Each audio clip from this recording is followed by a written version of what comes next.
I'm going to hold it upside down, make sure it's functioning properly.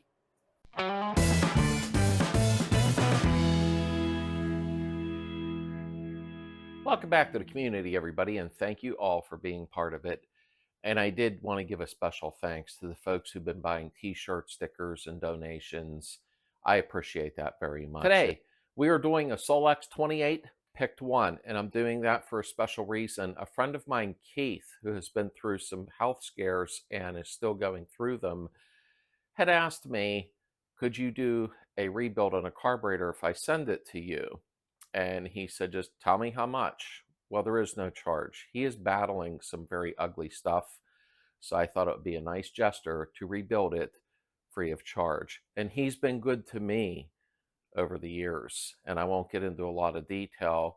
He even just sent me some LED lights for my garage, which was very thoughtful of him to do when he's dealing with his own problems. Okay, let's go ahead and get on the carburetor and get it done. So Keith had sent me this, and you can tell it needs a good cleaning. It is the 28 PICT 1, and he is missing the outlet for the fuel, or should I say inlet. Okay, but I got that hooked up. I'll show you in a minute. There was an aftermarket return spring bracket put on by his father, which I think is really cool. It was well thought out and probably worked very well. Now, our friend Evan, the one that owned the salvage yard, he was nice enough to throw 28 PICT 1 at me. That's kind of in bad shape, but the top was good. And I did this yesterday when I showed the ultrasonic cleaner. I just received a new one. So we already got that done. That's ready to go on. I mean, we got to put the new parts on it, but I'm going to give this to Keith and put it on his carburetor so that he don't have to worry about the inlet. So that will work great. Now, as promised, I said I would do it kind of so it looks like you're doing it, if that makes sense at all. So we're going to go ahead and take it apart. I'm going to stand behind the camera and work around it. So first thing is first, I'm going to go ahead and remove the bracket. He made a homemade bracket for it, which honestly, it probably worked quite well. And I'm going to pop that back in a box to send back to him because maybe he kind of wants this. His father made that for him. So I like the idea. All right, first let's take the thermostat out. I'm actually going to do something, and I'll explain it while I'm removing this. I'm going to do a video. It won't be long. It'll be maybe a 5 or 10 minute video of about the thermostats, how they function. You're going to see one in action, testing them, the meaning of them, everything. It won't be a long video, maybe 5 or 10 minutes, but I got some ideas to show them working and how to set them and all that. So maybe that'll be helpful to a few people. Now, pay attention, please. See, you have the little plastic, I call them sleeves or spacers, so don't lose them. They go on there. Let's take our thermostat out. It actually doesn't look that bad. I don't know the functioning of it though. I just seen 12 volt. I think his is 6 volt. Don't forget your insert. Sometimes these are a little tricky to get out.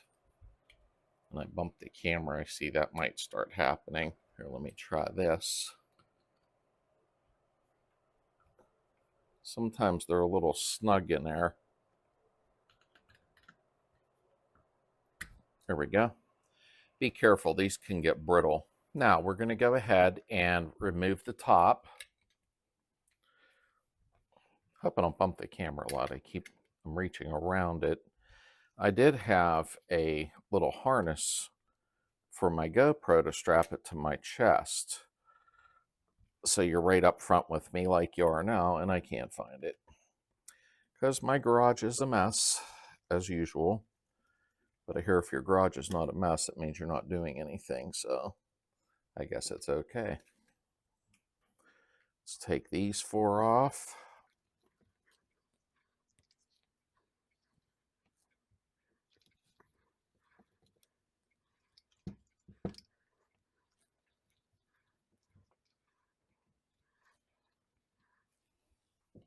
Will this come off easily? Maybe not. Give it a little boink, boink, boink, boink. All right. There it comes. So what do we have here? An old gasket. And the importance of this, don't throw that aside yet. You're going to want to match it to the new gasket because it comes with quite a few. You want the holes in the same spots. All right, this would be a 14. And one thing to know about your fuel shutoff valve is there are different thicknesses to what I call the washer underneath, or spacer, or shim. I mean, actually, it's a shim. So I'm going to measure the new ones to make sure they are the right size. Wow, that one's been in there forever. It's right there on it. But you want to measure the thickness because the kit comes with a couple of them. All right, now obviously we won't be using this one because I already did this one for it. I was going to go ahead and repair or put a barbed fitting in. He wants to keep it original, and I respect that, so that's why there won't be a barbed fitting going in there before some of you start complaining to me. I'm doing what he wants to do because it is his carburetor. I'm not going to put a new one in there because I don't want to chance it. It's not my vehicle. So, and then, you know, you pull these two screws and you pull this off like you seen in the last video. So we're going to put this aside. Everything is off it, technically speaking. Okay, so we have our float. You can see there is some poopy in there. Poopy, poopy.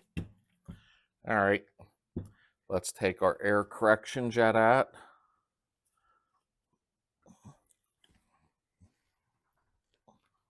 Now be gentle, this stuff is brass. Don't go acting like a maniac and then stripping them out. Okay, we will make sure we clean that out very, very well. Now next we are going to go ahead and we will remove the idler jet. Right here. That's snug. Not really supposed to tighten them that tight. Ooh, might have to get a wrench in a minute. We'll have to get a wrench. Okay, oddly enough, I tried a 10, 9, 8, 7. I tried a 5/16, a 3/8. Nothing will fit this, and I find that really odd. Make sure you do not over tighten them when it comes to your idle jet. This one is extremely tight, so you don't want to do that, just so you know. I don't want you to see me struggling with it and think that, you know, you should tighten yours real tight. Usually you just use a screwdriver and snug them up. So let's get this out of there. I want to check to see if everything's okay with it being cranked like that. I think it's just been in there a long time. Focus. There we go. All right, we'll clean that up too. And we are going to take our fuel spray off. That came right out. This really has to be flushed and cleaned. I like putting a piece of wire through it and then blowing air through it. Let's take there's no specific order for some of the stuff. Let's take the mixture screw out. There's going to be a couple little important things I'm going to show you to make sure you take apart. All right, what I am going to do is measure this to the new one that come in a package because we want the right size. I've seen them come in the wrong sizes sometimes and people don't know any better and then they put them in. 14 millimeter. That is your main. There it is. I can't see it through the camera. we are going to, whoops, I got out of camera view there. Okay, I'll take that apart before we put it in a vat. I'm going to unscrew this and separate them. This is just like a little holder, like a carrier, and your jet's in there. We are getting there. Now, something I do want to do right away, or I should say now, is we're going to get down in here and take the check ball out. And there's another one that I'm going to do. I'll show you in a second. Now, what you're going to need is this screw. And you say, Slade, I don't have one. You do. This screw is what holds your tail light lens in. Okay. You're going to take your tail light screw. This is weird trying to work behind the camera looking through it. Okay. And you are going to screw it in there. Now don't go hog wild. Just snug it, but don't leave it too loose. Does that make sense? Now here's what I like to do. A lot of people will clamp this on and start prying. And when you're prying down on it, you're scratching this all up. This has to be nice and smooth. Instead of doing that, I like to take a pair of vice grips, clamp them on gently. You don't have to be a nut about it. Okay. Keep it over your workbench because the little BB is going to come tumbling out. Give it a little tap and out it comes. And I'll show you what it looks like. See what I mean about the BB? It's right there. I don't know if it's the same as a Red Ryder BB gun, so don't be a boob and try to replace it with one unless it comes in the kit. I don't believe it's a .177 like a pellet gun. Okay, I should say a BB gun. That's what it looks like, what comes out of there. Okay, so we have another check ball. And where it is down inside of here, right where your nozzle came out. That one there. Sometimes these will come out, and sometimes they won't. Let's zoom in. Do you see that little pin? That's what's holding it. So hopefully,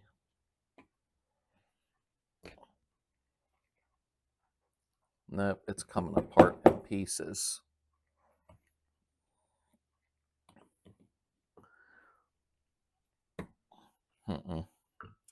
This one is not going to come out. And I don't want to break it or cause a problem, but this stem has probably been in there so long and there's a check ball down in here. Now I'm not quite as worried because we're going to be soaking it in the ultrasonic cleaner and it will get down in there and clean it and we'll spray it out real good. But there is a BB down in there and you're supposed to pull this little pin out.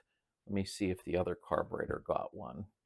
It does. Let's see if this one comes out. And I'll show you what I'm talking about. There it is. That comes out, and then once this is removed, the BB comes out of the top, okay? But it absolutely is not coming out of that one. All right, that is not coming out, and I do not want to break the carburetor. So what I will do is go ahead and make sure it's in the ultrasonic cleaner for a while, and then I'm going to force air down through there and carb cleaner, to get that check ball, make sure it's loosened up and cleaned up. So it won't be an issue. But just as I showed you on the other base of the carb, that's what's inside of it. And one thing I wanted to bring to the attention of Keith or whoever's watching this, you see a screw here and you think, why isn't he taking that out of there? If you notice the other one I have here, it's capped off from the factory, okay? So I don't want to go removing that because they apparently got it to seal good and that is what's keeping that from vacuum. I guess vacuum would leak out of there. This one here, I don't have to cap. I don't believe there's a hole there. I'm going to check, but there shouldn't be unless somebody put a hole in there. So with the help of Keith sending me lights, which was very nice of him to do, I'm looking to see if there's a hole in there. And no, there's not. All right, next, I think these, yeah, that screwdriver fits. Okay, I wasn't sure if it would. I have to use a smaller one, and I'll show you in a second where.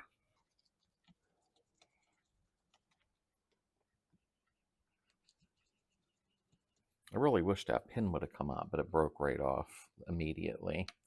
So they've probably been in there forever. These are older carburetors we're working with. I wished I could do the bushings, throttle shaft bushings, so hopefully they're good for them, because I don't have the equipment right now needed to do that. Okay, we have to get our smaller screwdriver inside here. See a lot of guys fighting with that, and I don't know why. You just use a smaller screwdriver, and it works out well. Okay. And we're going to flip this, and you will see your diaphragm there. Well, yeah, this has been together a long time. Don't lose your spring. Yeah, that one's dry rotted.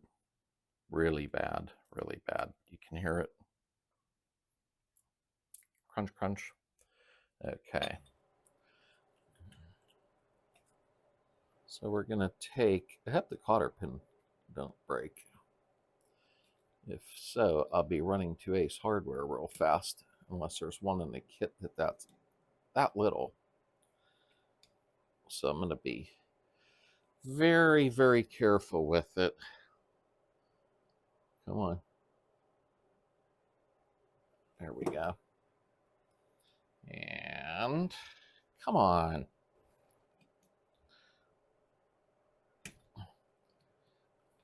Everything fights you on older cars. There's the little baby cotter pin, and there is a washer on there, and that's off. Okay, now we got the carburetor apart. We're going to go ahead and tend to the ultrasonic cleaner now, and I'm going to show you what I'm going to use and give you some warnings. Now, this is a carb rebuild video, not an ultrasonic video, but whatever you do, do not turn the heat on until you get liquid in there. Now, here is a huge warning about Chem dip in ultrasonic cleaners. Take it away, Slade. I did want to go over something with you. I'm going to try to use Berryman's Chem dip in the ultrasonic cleaner. You have to be very cautious about this, and here's why. There are 3 different part numbers for Chem dip, and I really don't hear many people ever talk about this. You can't just be a cowboy and grab Chem dip and dump it in the ultrasonic cleaner. You're going to have issues when you heat it up. Now, mine here, and I'll bring it up close. Notice my part number is 0996. And there is a reason that I brought that up to you. This is very important for your health. I'm going to show you something right now and talk about it. Something that I wanted to bring to your attention with Berryman's. I see people using it in the ultrasonic cleaners. This is from their website. If your part number is 0996, they claim do not exceed 100 degrees Fahrenheit and keep the duration relatively short in order to not cause damage to yourself or parts possibly. If it's any other part number, it is not suitable for the ultrasonic cleaner. Do your own research before using Berryman's Chem dip in an ultrasonic cleaner. That is a warning to you. And there you have it. So, not many people bring this up. I think I'm going to do a short on it to get it out there so people know. You got to know which one to use. I never knew a while back that there was different part numbers on it, but there are. And it's very important so you don't destroy yourself or pass out in your garage and be laying there. So that's what I wanted to bring up. Yes, exactly. I didn't feel like doing that all over again. So be careful with what you use. That is your responsibility for what you expose yourself to. So we're going to take our lid off. Hopefully there's enough in here to submerge and not ruin my heating element, but I think there is. This stuff is pricey. I didn't want to go buy more right now. That stuff's not cheap, but it's very effective. But like it says, don't take it over 100 degrees. So I'll be very conscientious about that. Now, if you noticed with Chem dip, It does come with a basket if you don't have an ultrasonic cleaner. So you can just dip your carburetor for 1, 2, 3 hours, 4 hours, whatever, you know. Let me get that all drained out of there. Okay. Move our basket. Let's pour our chem dip in.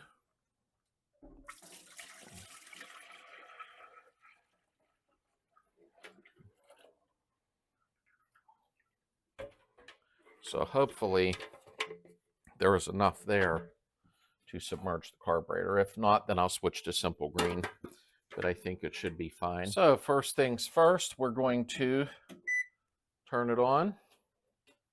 I'm going to put the lid on so we can warm it up first. Now, as I said in the video, you don't want to go above 100 degrees Fahrenheit. So 40 is at 104, 35 is 95. I'm going to shoot for around 38 degrees Celsius. Okay.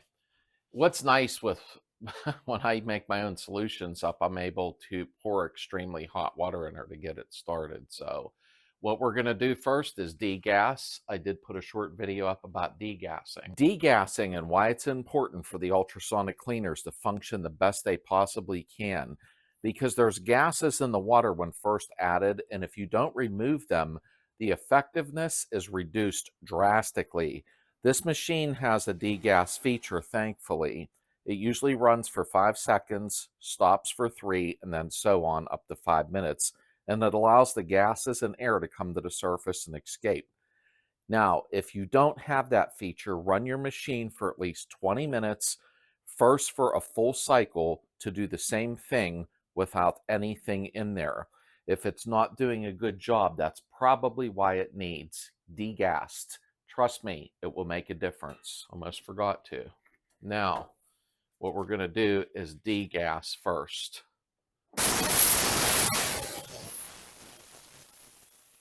I don't know if you can hear that in the background, but it's degassing right now. And I think it goes for like 5 seconds, shuts down for 3, goes for 5 seconds, shuts down 3.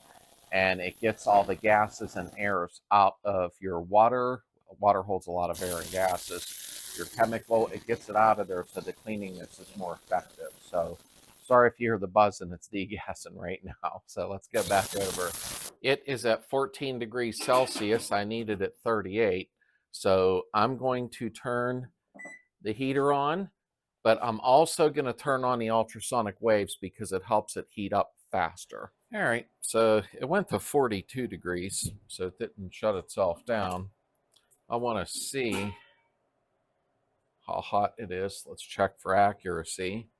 I'll show you in a second. We're climbing quickly. And be patient. We are at 100, 102. Stopped around 102. Okay. Let's put our carburetor in. I don't want to put them little pieces in there and have something stupid happen.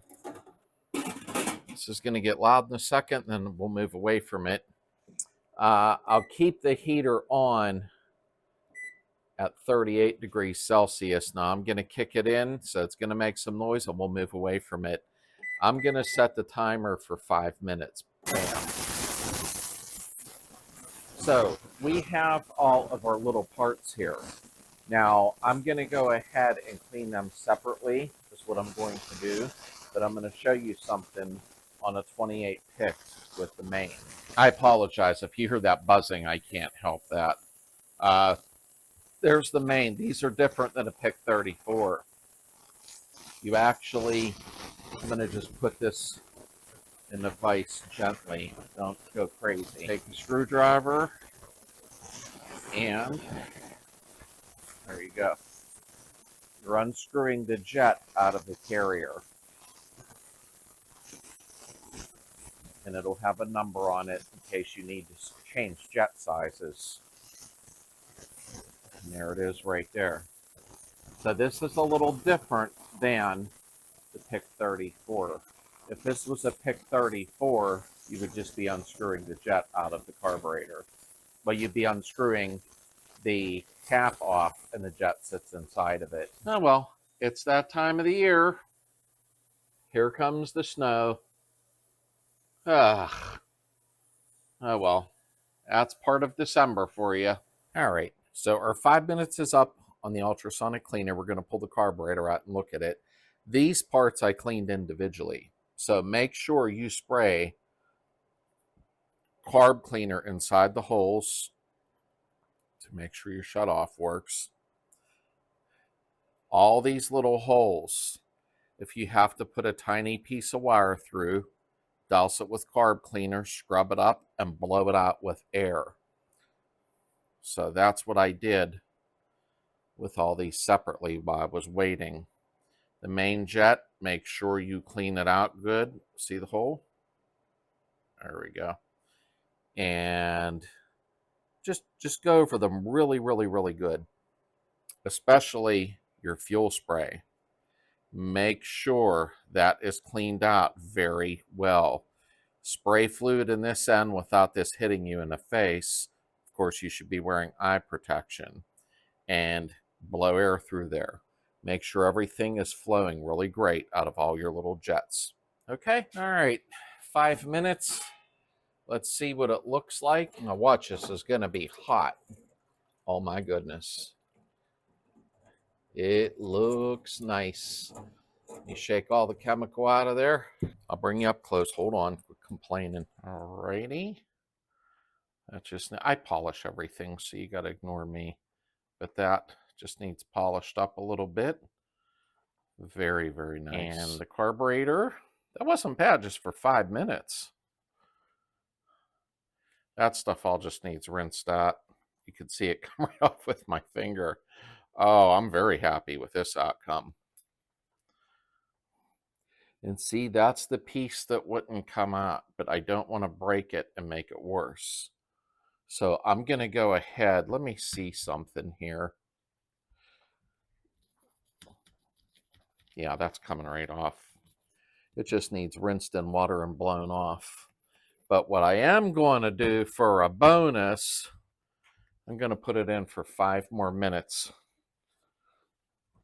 And then we'll go ahead and rinse it off. And then we're going to start assembling. Be right back. All right, to save some time from you being bored, I took it out of the ultrasonic cleaner. It came out very nice. I rinsed it with water and blew all the orifices out really well. I'm very happy with that. This is going to come together nicely. That's going to look good.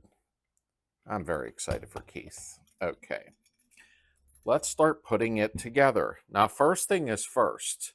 Keith had sent me a rebuilt kit, and it's a multiple kit from 28, 30, 32, 34, whatever. So it comes with just a big abundance of gaskets. When you have your gasket, make sure you match them up so every hole lines up. If not, you will have a carburetor that does not run properly. So I already found the one I needed. I see they're a little thinner than the old ones, so be careful. All right, what do we want to do first? Let's take our main and put our main back together. If you remember, we did take them apart. Just got to get it started. I need these gloves pulled tighter. There we go.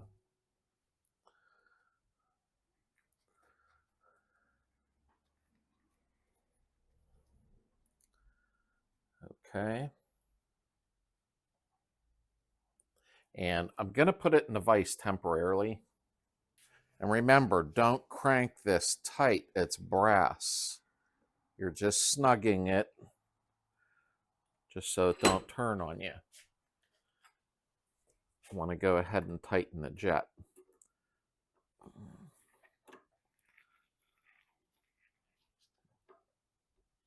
There we go. Give it a snug. Just a little tighter than snug, if that makes sense. And that's what it should look like. That is all cleaned out very thoroughly. So we're going to go ahead and put the main in. I didn't like some of the washers that came with it. they were kind of real flimsy, so I'm utilizing the same one. It's still in good condition. And I found that to happen quite often. Make sure you snug it up good and don't overdo it. Remember, brass versus aluminum, okay? Now we're going to take our mixture screw, and it does come with a new one, but I want to see if they are the same. And no, that one is smaller. So we're going to have to use our existing one, which happens a lot. This is not something new. And I'm going to put that in. Start it by hand. Don't start it with your screwdriver. Okay. And here's what we are going to do. Now, when you turn this in, turn it in gently. You've seen how sharp that is in the end. You will puncture the carburetor inside, and then you won't have a running car. So turn it in slowly. Should have a bigger screwdriver. Until it bottoms out gently. Okay, it bottomed out gently. I'm going to bring it at half, 1 1/2, and that'll get him started up. Okay, that's done there. Next, we're going to go ahead. Oh, where's our diaphragm? Hello. There it is. Okay, I had to adjust the camera. I had you way too close. And this is the one where I said it was brittle. But make sure you match everything, that it is the same. That's very important because some of these kits are almost like universal. All right, so now you're going to take your washer, slide it on, slide on your spring, this way, larger end towards the bracket. It just fell apart in my hand. Got to put this on next. And then it gives you a little bit of leverage to push down on a spring like that. Put your washer on. And it did come with a new cotter pin, although this cotter pin looks a little small. I'll show you when I'm done. Hang in there. I know I'm in your way a little bit. Okay, so this is how, all over the place here, that's how it's going to go on. But what we did as we put a new cotter pin on it, your washer goes on the outside of the bracket, and you have a washer here. So I hope that made sense to you, how that goes together. I don't like that little cotter pin. I may change that out in the end. I don't know if I'm real thrilled with it. Although it does fill the void in, so. Okay. Now, we are going to take and put our spring in. Put your spring in. Do not forget it. It came with a new one, but the tension wasn't the same on it, I noticed. So I'm not using that either. That happens with a lot of the kits. I'm very fussy with what I put them back together with. This has got to go inside of here. The shaft. A little bit of messing around. There we go. Now when you put this together, you want to make sure the spring is seating inside the cup. I'll show you what I mean. Give me a second. Make sure it's all lined up. And we are going to start our screws. Where's my little screwdriver?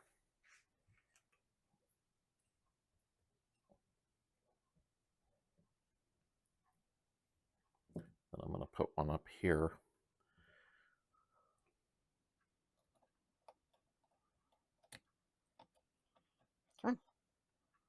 There we go. Sometimes the diaphragm will cause a little aggravation. Now what I'm talking about here is the spring inside of here. The spring inside of here, you want it to seat inside of here like that. So when you're putting it together, double check it. All right, another screw. Let's drop this screw down in.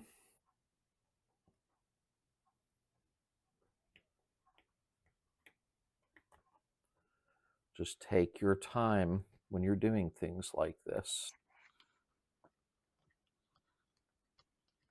You'll need a very thin screwdriver to get down into this one because it hits the bracket. Tighten that one down. Now I'm going to get my screwdriver that's a tiny bit larger just to give it a little oomph.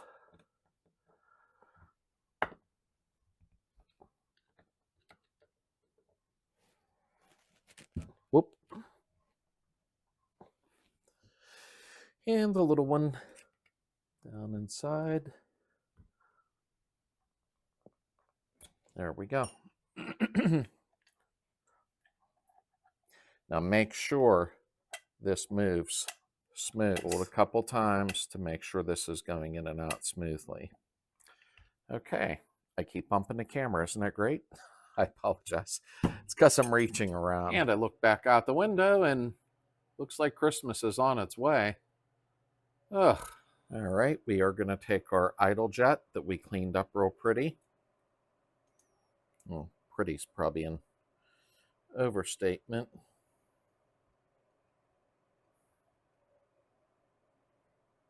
And as I said, for some reason, and I'll show you, it just don't fit on enough. That's an 8.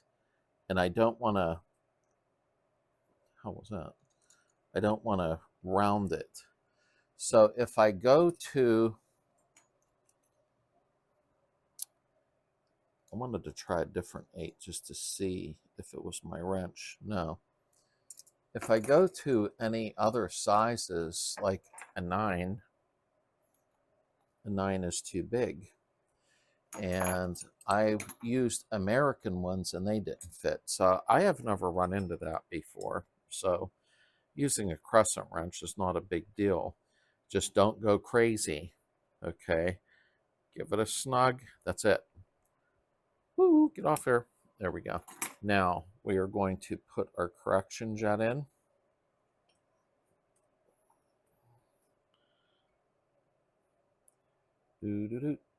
Do. I'm going to get my larger blade and snug it. Okay. Now remember, if you were able to get this little needle out, okay, then there would be a check ball that comes out of here. But I can assure you it is super clean because Ultrasonic got down in there with the Chem dip and I blew it out like 20 times off camera. So it's fine. All right, now we're going to go ahead. We're going to put our check ball back inside of there. Let me just set this under here temporarily. There is our little BB. And that is going to go in this hole right here. So let's see. I knew it. Oh, my hands are a little big to get down in there. There we go. Do you see the BB in there? Now, we have this on our screw. I left it on there. We are going to go ahead and we're going to give it a light tap. Not crazy. Do not hit it real hard. You're just watching it. Let me see if I can get you in here. You're just pushing this back down inside. So don't go crazy. Okay, that's good. And I'm going to blow this back out when I'm done. Take your Phillips, unscrew your tail light screw. Cool little trick, huh? That way you don't, it's an M4 something. I forget what the size screw is. As I said before, this is the fuel spray nozzle is what I refer to it as. Make sure that you spray through there and get this to where you can blow air in and you see a stream come out of there. Now we're going to go ahead. Now notice the ridge on that. We're going to put this in. Now you want it centered. And what I mean by that, little education time. Almost all of you probably know this. Let me get a pointer. You don't want this nozzle spraying against this, and you don't want it spraying against the wall. You want that nozzle in between, shooting right down here. So that's where you want it. You want it to shoot straight down in. So I'm going to adjust it to where it needs to be. I'll show you all when I'm done. Okay, about right there. Now what I am going to do is I'm going to take a baby hammer. It's a baby. See, it's not that big. And I am going to take a screwdriver and put it on that lip. Do you see where I'm at? And I'm going to give it a tap. I'm going to put it on this side of it and give it a tap. There we go. You don't want this coming out, okay? And it is nice and tight in there, so it's not going to come out. And this probably is hard to see on video, but it is going right down the middle. It don't look like it on the camera, but it does. Okay. So now we have that together. Everything is looking good. And make sure you use your washers on here so that it doesn't slip through with the spring. Now we are going to go ahead and put our float bowl in. Make sure you clean your pin, because if not, you don't need the float hanging up on you. So we're going to slide that in there. And I got in front of you. I was trying not to, but I did. And there we go.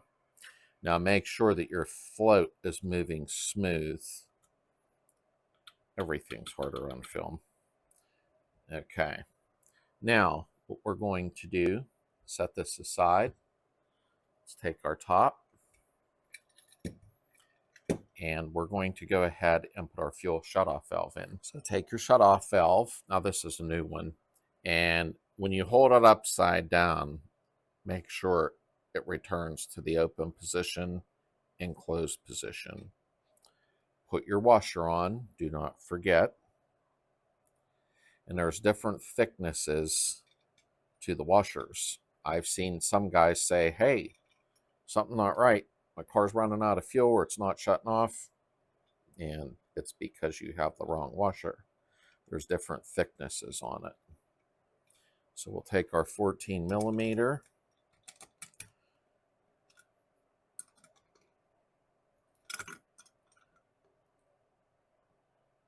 There we go. That is good. I'm going to hold it upside down. Make sure it's functioning properly. All right, now we have our top plate. The shutoff valve is in. We're going to go ahead and sneak in the diaphragm. Now, one thing you need to notice is, should have showed you beforehand, see that little pin there? The diaphragm only goes on one way. There's an extra hole there for the pin, which also the cap is the same way as you see there. So let's get this in there.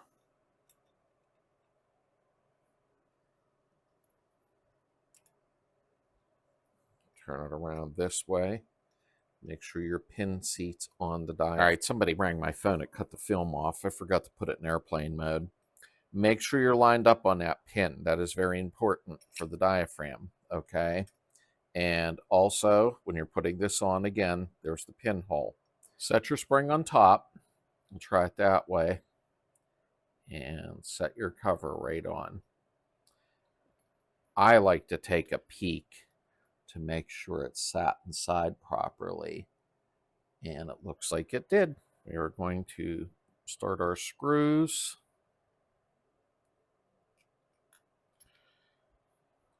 I'm trying to get you so close so you kind of feel like you're the one doing it.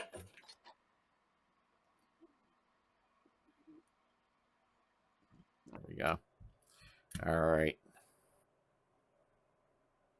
I have a baby screwdriver, if that's such a thing. I don't know if my bigger one will fit in the slots. It's easier to hold the bigger ones.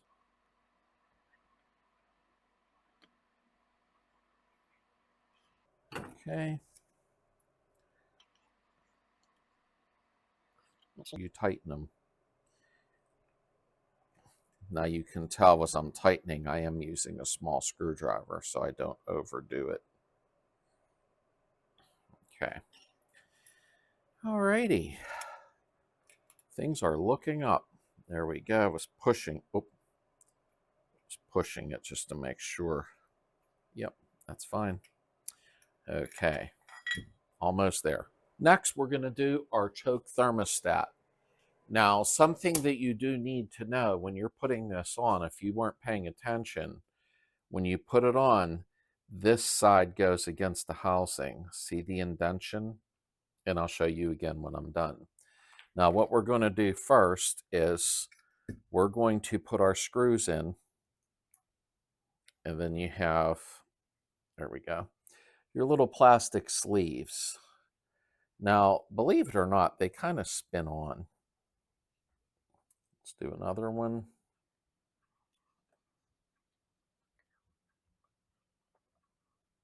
Anytime I've tried to push them on, they almost want threaded on, which is fine. And I always give them a little spin.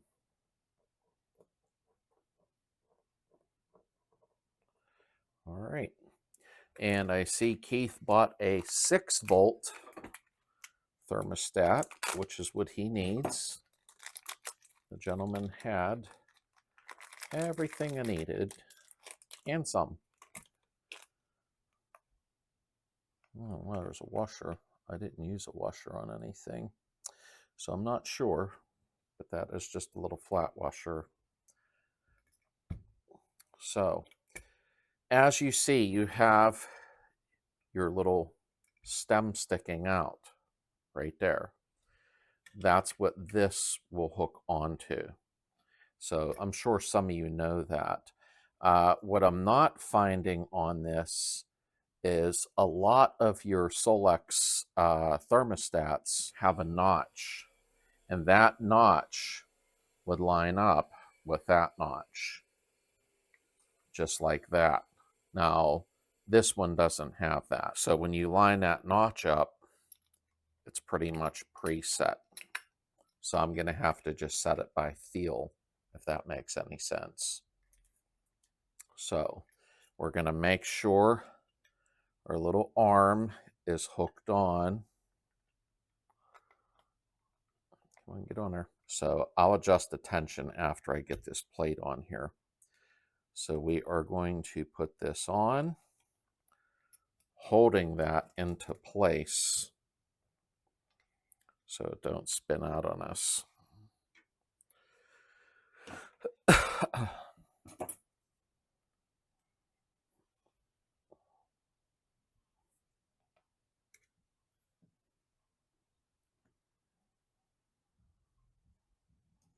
Try to send them down evenly.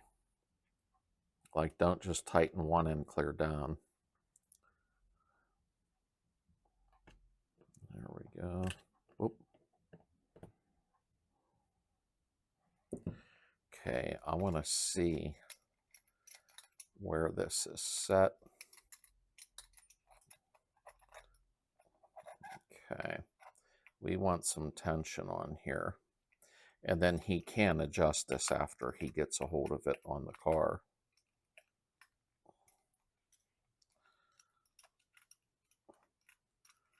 Trying to get it, yeah, about right there. Wish this had a notch on it, but that is pretty good right there. So I want to hold it in that position and tighten the screws down so it don't move.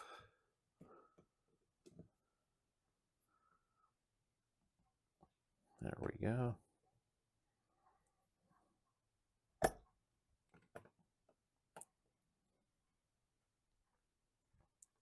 show you something in a second here.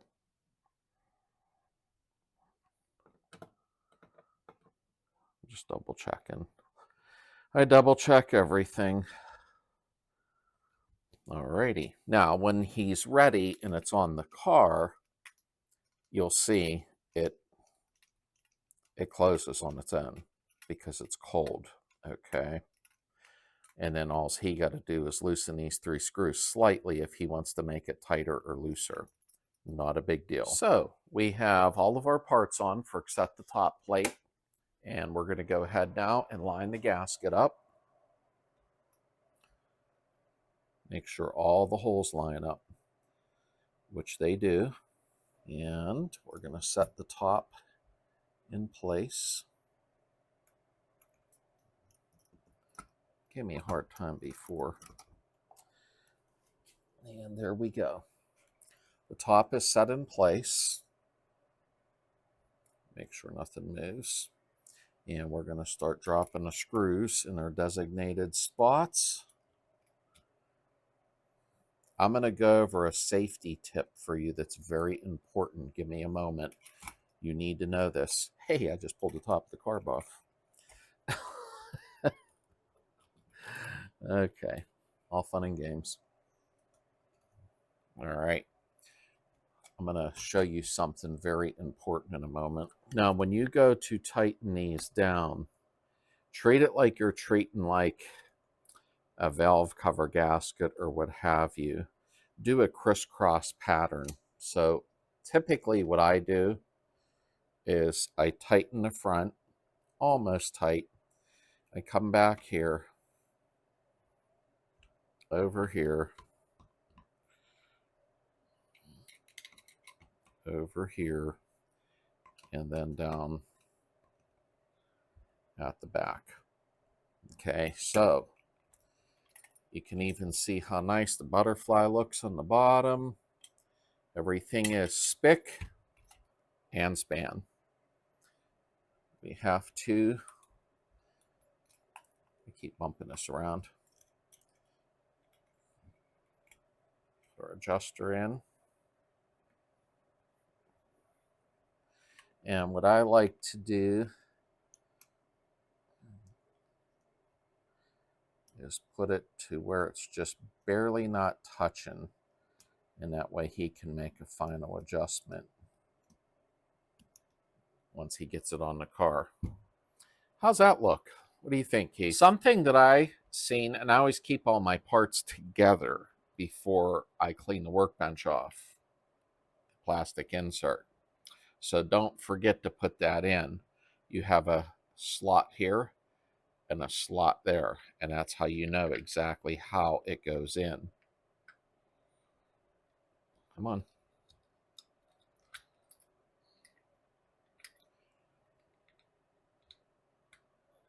There we go. There we go. Okay, let me set these back on. Try to hold that in place. Okay, give me a second. I'm just going to snug these lightly so that I can adjust it. Can't believe I forgot that, but it happens. I'm a human being, but I caught it though. I seen it laying there with the parts. I'm like, oh, come on, really? Okay, I'm gonna loosen it just a hair. I don't want to make it too tight. I mean, he's gonna have to adjust this, just a smidgen. There we go. Perfect, perfect, perfect. Okay, I just got to snug him up. So you see what happened there, okay? And I wasn't even rushing. So always make sure when you're finished to look over all of your parts that you have on your workbench. Now, I did wind some studs in here that he sent me, new ones in a package. I forgot to hit the record button, but no big deal. You're just winding them in. Now, if you remember on a video that I did not too long ago, I did a video on barbed fittings so they don't slide out. Now, this one does seem pretty tight, but I'm not going to mess with it. It says request. He wants it factory, and I understand. However, if you don't want to put a barbed fitting in, and I did do a video on that, then when you slide your hose on and you have your hose clamp over there, you can simply take a little piece of wire, wrap it around your hose clamp, and then wrap it around one of your screws so it can't pull out. Because that is the reason there are a lot of engine fires, is this fitting slides out. So let's go over a couple things. Yeah, they said that we might get just a snow shower real quick today, but somehow I believe they were wrong, because it's still coming down. Keith, your carburetor is done. I'm shipping it back to you in a few days. All right, so that was your carburetor tutorial 28 PICT 1 SOLEX German carburetor. Spit that right out, didn't I? All right. Remember, take caution when using Chem dip. Make sure you have the right part number, or do not use it in an ultrasonic cleaner. The carburetor came out very nicely. I hope Keith's happy with it. Much love to you, brother, and God bless you. You're an awesome guy. And he has done some special stuff for my family too, when he had sent Heather something that was incredible. Very nice of him. Okay, I'll see you tonight at 9 p.m. on live chat Eastern time. And next week will be the week that I might take a break, I might not, we'll see. But either way, Heather's Christmas tour will come up. Everybody's used to that every year now, where I show you the house from front to back, decorated and done, and then we enjoy Christmas. Blessings, my friend. I hope everybody really has a great upcoming weekend. Be safe, healthy, and be happy, and ignore the bad.